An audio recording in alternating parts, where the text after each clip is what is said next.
ഭാരതത്തിൻ്റെ നേട്ടങ്ങളെക്കുറിച്ച് പറയുമ്പോൾ എപ്പോഴും നമുക്ക് അഭിമാനമാണ് കേട്ടോ. സത്യം പറഞ്ഞാൽ ഒരുപാട് സന്തോഷത്തോടു കൂടിയാണ് ഓരോ വാർത്തകളും പ്രേക്ഷകരിലേക്ക് എത്തിക്കുന്നത്. ലോകത്തിലെ ഏറ്റവും വലിയ റോഡ് ശൃംഖലയുടെ പട്ടികയിൽ നമ്മുടെ ഇന്ത്യ ചൈനയെ മറികടന്നിരിക്കുകയാണ്. അത് എത്ര സന്തോഷം പകരുന്നൊരു വാർത്തയാണെന്നറിയാമോ? പണ്ടൊക്കെ ചൈനയുടെ റോഡുകൾ കാണുമ്പോൾ സത്യം പറയാം, ഞാൻ പല വീഡിയോകളിലും പറയാറുണ്ട്, ചിലപ്പോൾ ആവർത്തന വിരസതയൊക്കെ തോന്നാം, ദയവായി ക്ഷമിക്കുക. പക്ഷെ സത്യമാണ്, ചൈനയിലെ റോഡുകളൊക്കെ കാണുമ്പോൾ എന്നെങ്കിലും നമ്മുടെ രാജ്യത്ത് ഇങ്ങനെയൊക്കെ വരുമോ എന്ന് തോന്നിയിട്ടുണ്ട്. വെസ്റ്റേൺ രാജ്യങ്ങളിലും അമേരിക്കയിലും ഓസ്ട്രേലിയയിലും ഒക്കെ വലിയ റോഡുകൾ, മനോഹരമായ എക്സ്പ്രസ് വേസ് ഒക്കെ കാണുമ്പോൾ കൊതി തോന്നിയിട്ടുണ്ട്. ഭാഗ്യവശാൽ ഒരു മലയാളിയാണെങ്കിൽ കൂടി നമ്മുടെ NH-66 അടക്കം ഇപ്പോൾ നിർമ്മാണം പുരോഗമിക്കുന്നത് കൊണ്ട് കേരളത്തിനകത്ത് തന്നെ പുറത്തേക്ക് പോകാതെ നമുക്ക് അതൊക്കെ ആസ്വദിക്കാൻ പറ്റുന്ന ഒരു സാഹചര്യം ഇന്ന് ഇന്ത്യയിൽ ഉണ്ടാവുകയാണ്. പറയാതിരിക്കാൻ വയ്യ, ഒരുപാട് സന്തോഷവും അഭിമാനവും ഒക്കെ തോന്നുകയാണ്.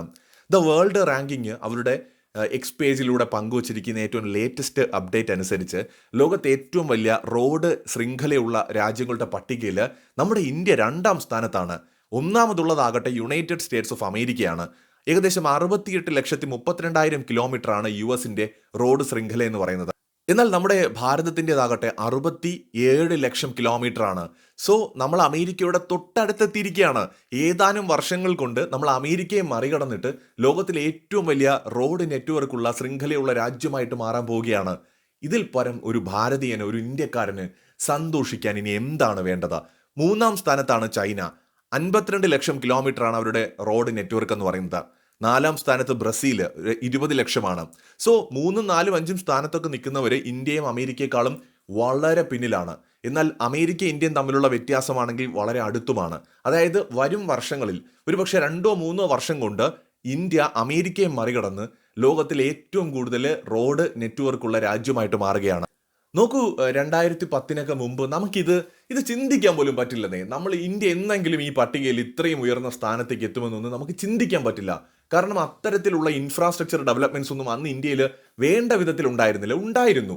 പക്ഷെ വളരെ പരിമിതമായിരുന്നു, അല്ലെങ്കിൽ മെല്ലെ മാത്രമായിരുന്നു അത് സാധ്യമായത്. ഇന്ന് ഓരോ ദിവസവും കിലോമീറ്റർ കണക്കിനാണ് നമ്മുടെ ആ ഒരു ഗതാഗത സംവിധാനത്തെ അല്ലെങ്കിൽ റോഡിന്റെ നിർമ്മാണം പുരോഗമിക്കുന്നത്. നമ്മൾ വേറെ എവിടേക്കും പോണ്ട, UP-യിൽ പോണ്ട, കർണാടകയിൽ പോണ്ട, ഉത്തരേന്ത്യയിൽ എവിടെയും പോണ്ട.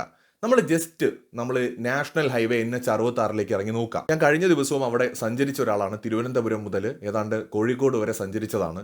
നോക്കൂ, എന്തൊരു വേഗതയാണ്! രാത്രിയിൽ പോലും വിശ്രമമില്ലാതെയാണ് അവിടെ പണി നടക്കുന്നത്. എന്തൊരു വേഗതയാണ്! ഇത്രയും വേഗതയിൽ ഒരു പദ്ധതി നടപ്പിലാകുന്നത് ഈ അടുത്ത കാലത്തൊന്നല്ലേ, നമ്മൾ കണ്ടിട്ട് പോലുമില്ല. യുദ്ധകാല അടിസ്ഥാനത്തിൽ പണിയുന്നത് പോലെയാണ് നമ്മുടെ നാഷണൽ ഹൈവേയുടെയൊക്കെ നിർമ്മാണം പുരോഗമിക്കുന്നത്. അതും നമ്മുടെ കേരളത്തിലാണ്. നമ്മൾ ഉത്തരേന്ത്യ അപേക്ഷിച്ച് കേരളത്തിൽ വലിയ ബുദ്ധിമുട്ടാണ് ഇത്തരം പദ്ധതികൾ നടപ്പിലാക്കാൻ. ഈ തൊഴിലാളികളുടെ ബുദ്ധിമുട്ടുകളുണ്ട്, അതുപോലെ തന്നെ ഗതാഗത സംവിധാനത്തിൻ്റെതായ ബുദ്ധിമുട്ടുകളുണ്ട്, നിയമപരമായ നൂലാമാലകളുണ്ട്. പക്ഷെ ഉത്തരേന്ത്യയിൽ വളരെ വേഗത്തിൽ നടക്കുന്നു എന്ന് കേട്ടാൽ നമ്മൾ കേരളത്തിൽ അന്തം വിട്ടു പോവുകയാണ്. യൂട്യൂബിൽ നമ്മുടെ മലബാർ ഭാഗത്തൊക്കെയുള്ള ഒരുപാട് പേര് വീഡിയോകൾ ഇടുന്നുണ്ട്, ഡ്രോൺ ഫൂട്ടേജുകളും അതുപോലെ തന്നെ ഈ നിർമ്മാണ പ്രവർത്തനവുമായി ബന്ധപ്പെട്ട വീഡിയോകൾ. അതിനകത്തൊക്കെ അവർ തന്നെ പറയുന്നുണ്ട്, അത്ഭുതം തോന്നിപ്പോവാണ്, അത്രയും വേഗത്തിലാണ്. ഇന്നിപ്പോൾ കണ്ടൊരു സ്ഥലം ഒരാഴ്ച കഴിഞ്ഞ് വന്ന് നോക്കിയാൽ അടിമുടി മാറിയിരിക്കുകയാണ്. അത്ര വേഗത്തിലാണ് ഹൈവേയുടെ പണി നടക്കുന്നത്. ഇത് മാറുന്ന ഇന്ത്യയുടെ ഏറ്റവും വലിയ എക്സാമ്പിൾ അല്ലേ? ഇതെല്ലാം കണ്ണു മുന്നേ കണ്ടിട്ടും പലരും വന്നിരുന്ന ഈ ചർച്ചകളിലും മറ്റുമൊക്കെ ഇന്ത്യ താഴോട്ട് പോകുന്നു, വികസനമില്ല, ഇവിടെ എന്ത് ചെയ്തു എന്നൊക്കെ ചോദിക്കുമ്പോൾ സത്യം പറഞ്ഞാൽ അവരോടൊക്കെ ഒരു തരത്തിൽ പറഞ്ഞാൽ സഹതാപമാണ് തോന്നുന്നത്. ഒരുപക്ഷെ ഭരിക്കുന്ന പാർട്ടി ഇതൊക്കെ ചെയ്യുന്നു എന്ന് സമ്മതിച്ചാൽ രാഷ്ട്രീയമായ തിരിച്ചടി ഉണ്ടാവുമെന്ന് കരുതിയിട്ടാകാം. എന്നാൽ പോലും ഈ പച്ചക്കള്ളം എങ്ങനെയാന്ന് വെച്ചാൽ കേട്ടോണ്ടിരിക്കുക അല്ലേ. കഴിഞ്ഞ 9 വർഷത്തിനിടെ ദേശീയപാതകളുടെ നീളം 59% രാജ്യത്ത് വർദ്ധിച്ചത്. അതൊരു ചെറിയ കാര്യമാണോ? സ്വാതന്ത്ര്യം കിട്ടി 2014 വരെ ഉള്ള സർക്കാരുകൾ പണിതതിൻ്റെ ഇരട്ടിയിലധികം ഗ്രോത്ത് വെറും 9 വർഷം കൊണ്ട് ദേശീയപാതയുടെ കാര്യത്തിൽ ഉണ്ടായിരിക്കുന്നു എന്ന് പറയുമ്പോൾ അതൊരു ചെറിയ കാര്യമൊന്നുമല്ല. 2013-14 കാലയളവിൽ 91,287 കിലോമീറ്ററാണ് നമ്മുടെ ദേശീയപാതയുടെ ആകെ നീളം എന്ന് പറയുന്നത്. 2022-23 അത് 1.5 ലക്ഷത്തിനടുത്തേക്ക് എത്തിയിരിക്കുകയാണ്. അപ്പോൾ അത് ഇത്ര വലിയൊരു ഗ്രോത്ത് ആണെന്ന് നോക്കൂ. ഇതിനൊക്കെ അപ്പുറം നമ്മൾ കാണേണ്ടത് സാധാരണ രീതിയിലുള്ള ഒരു ദേശീയപാത വികസനമല്ല ഇന്ന് ഇന്ത്യ കാണുന്നത്. വേറെ ലെവലാണല്ലേ. 6 വരി 8 വരി പാതകളും, അതും ഏറ്റവും അഡ്വാൻസ്ഡ് ആയിട്ടുള്ള ടെക്നോളജി ഉപയോഗിച്ചുകൊണ്ട് ലോക നിലവാരത്തിലാണ് പണിയുന്നത്. വലിയ പാലങ്ങൾ, തൂണുകൾ, ഫ്ലൈ ഓവറുകൾ എന്നു വേണ്ട ആധുനികമായ റോഡ് ഗതാഗത സംവിധാനമാണ് ഇവിടെ ഇപ്പോൾ നടന്നുകൊണ്ടിരിക്കുന്നത്. ചൈനയിലും ദുബായിലുമൊക്കെ നമ്മൾ കാണുന്നത് പോലെ. അതോടൊപ്പം എക്സ്പ്രസ് വേസിന്റെ ഒരു വളർച്ച എടുത്തു പറയേണ്ടത് തന്നെയല്ലേ. എത്ര വേഗത്തിലാണ് എക്സ്പ്രസ് വേകൾ ഇന്ത്യയിൽ പണിതുകൊണ്ടിരിക്കുന്നത്. Yamuna expressway, Mumbai Pune expressway, eastern peripheral expressway തുടങ്ങിയ പാതകൾ നമ്മുടെ രാജ്യത്തെ കണക്ടിവിറ്റിയിൽ നിർണായക പങ്കുവഹിക്കുന്ന ഒന്നായിട്ട് മാറുകയാണ്. 9 വർഷത്തിനിടെ ഹൈവേയിൽ നിന്ന് റോഡ് നിർമ്മാണത്തിൽ നിന്നുമുള്ള വരുമാനത്തിൽ ഗണ്യമായ വർധനവും ഉണ്ടായിരിക്കുന്നു. 9 വർഷത്തിനിടെ ടോൾ പിരിവ് വരുമാനം 4770 കോടിയിൽ നിന്ന് 41,352 കോടി രൂപയായിട്ട് ഉയർന്നു. ഈ ടോൾ വരുമാനം ഗവൺമെന്റ് എടുത്ത് വേറെ ഒന്നും ചെയ്യുന്നില്ല. ആ പൈസ എടുത്ത് വീണ്ടും നമ്മുടെ ക്ഷേമത്തിനാണ് ഉപയോഗിക്കുന്നത്. ശരിയാണ്, ടോൾ കൊടുക്കാൻ പലർക്കും ഭയങ്കര മടിയാണ് കേട്ടോ. നമ്മൾ എന്തിനു ടോൾ കൊടുക്കണമെന്നൊക്കെ ചോദിക്കും. ലോകത്തെ എല്ലാ രാജ്യങ്ങളിലും, പ്രത്യേകിച്ച് ഈ ചൈനയൊക്കെ പോലെയുള്ള വികസ്വര രാജ്യങ്ങളിൽ ടോൾ സംവിധാനമുണ്ട്. കാരണം വികസിത രാജ്യങ്ങളെ പോലെ നമുക്ക് മാറാനുള്ള സമയമായിട്ടില്ല.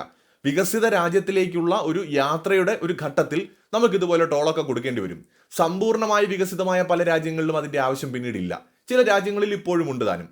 പക്ഷേ ഇന്ത്യയുടെ സാഹചര്യത്തിൽ നമ്മൾ കാണേണ്ടത് ഈ ടോൾ കൊടുക്കുന്ന പൈസ, അതായത് നമ്മളിൽ നിന്നും ഈടാക്കുന്ന നിശ്ചിതമായ തുക, അതെടുത്തിട്ട് വീണ്ടും അവർ ഇൻവെസ്റ്റ് ചെയ്യുന്നത് ആർക്ക് വേണ്ടിയാണ്? നമുക്ക് വേണ്ടിയാണ്.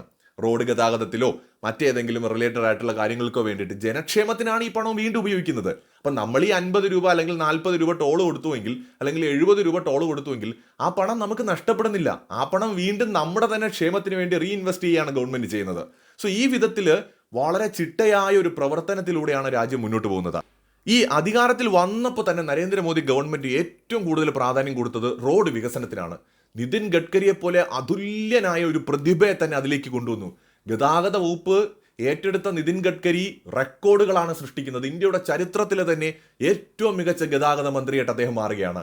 അദ്ദേഹത്തിന്റെ കാലഘട്ടം എക്കാലവും നമ്മൾ ഓർമ്മിക്കും. പക്ഷെ അദ്ദേഹത്തിനെ ആ പദവിയിലേക്ക് കൊണ്ടുവന്ന മോദിയുടെ ബുദ്ധിയും നമ്മൾ കാണണം. ഓരോരുത്തരെയും തെരഞ്ഞെടുത്തതിൽ അദ്ദേഹത്തിന്റെ മികവ്. നിർമ്മല സീതാരാമനെ ധനകാര്യമന്ത്രിയാക്കിയപ്പോൾ പലരും പരിഹസിച്ചു.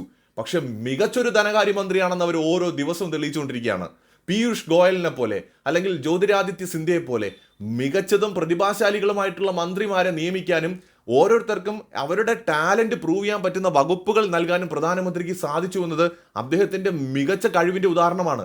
ജയശങ്കറിനെ പോലെ ഒരു ഡിപ്ലോമാറ്റിനെ ഇന്ത്യയുടെ രാഷ്ട്രീയത്തിലേക്ക് കൊണ്ടുവരികയും അദ്ദേഹത്തിനെ രാജ്യത്തിന്റെ വിദേശകാര്യമന്ത്രി ആക്കുകയും ചെയ്തത് ഒരുപക്ഷെ സ്വതന്ത്ര ഇന്ത്യയുടെ ചരിത്രത്തിൽ ഇന്ത്യയിലെ ഭരണകൂടമെടുത്ത ഏറ്റവും മികച്ച തീരുമാനമെന്ന് നാളെ വാഴ്ത്തപ്പെടും.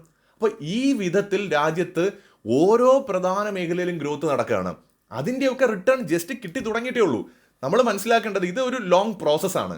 ഇന്ന് മോദി ഗവൺമെന്റ് നടപ്പിലാക്കുന്ന പദ്ധതികളുടെ ബെനിഫിറ്റ് നമ്മുടെ രാജ്യത്തിന് മനസ്സിലാവുന്ന വിധം നമ്മൾ അനുഭവിക്കാൻ പോകുന്നത് ഒരു 10-20 വർഷത്തിനിടയിലാണ്. 1978 മുതൽ ചൈനയിൽ നടപ്പിലാക്കിയ പരിഷ്കരണങ്ങളുടെ ഫലമാണ് ഇന്നത്തെ ചൈന അനുഭവിച്ചുകൊണ്ടിരിക്കുന്നത്, 2010 ശേഷമുള്ള ചൈന. അപ്പോൾ അതുപോലെ ഇന്ന് മോദി ഗവൺമെന്റ് കൊണ്ടുവരുന്ന ഇത്തരം നടപടി ക്രമങ്ങൾ അല്ലെങ്കിൽ പരിഷ്കരണങ്ങൾ, വികസനങ്ങൾ, അത് ശരിക്കും എത്രത്തോളം വാല്യൂ ഉണ്ടായിരുന്നു എന്ന് നമ്മൾ തിരിച്ചറിയാൻ പോകുന്നത് ഇന്നൊന്നും അല്ല, ഈ കണ്ടതൊന്നുമല്ല. അടുത്തൊരു 10 വർഷം കഴിയുമ്പോൾ ഇന്ത്യക്കാർ ഏറ്റവും കൂടുതൽ നന്ദിയോടെ ഓർക്കുന്ന പേര് നരേന്ദ്രമോദി എന്ന പേരായിരിക്കും.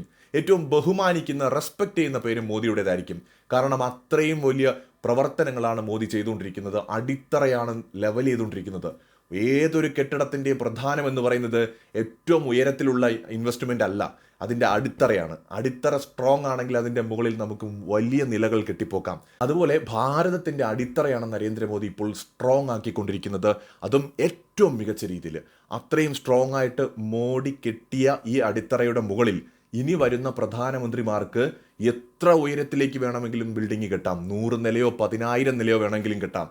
കാരണം അടിത്തറ സ്ട്രോങ് ആയതുകൊണ്ട് ആടി ഉലയുകയില്ല. രാജ്യം സ്ട്രോങ് ആയിട്ട് തന്നെ മുന്നോട്ട് പോകും.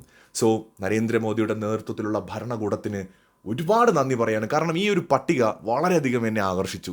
ലോകത്തെ ഏറ്റവും കൂടുതൽ റോഡ് നെറ്റ്വർക്കുള്ള രാജ്യങ്ങളിൽ 2nd പൊസിഷൻ, US തൊട്ട് താഴെ. ഏത് സമയത്തും US മറികടക്കാവുന്ന നിലയിൽ. ഇതിൽ പരം എന്താണല്ലേ അഭിമാനിക്കാൻ. മറ്റൊരു വീഡിയോയുമായി വീണ്ടും കാണാം.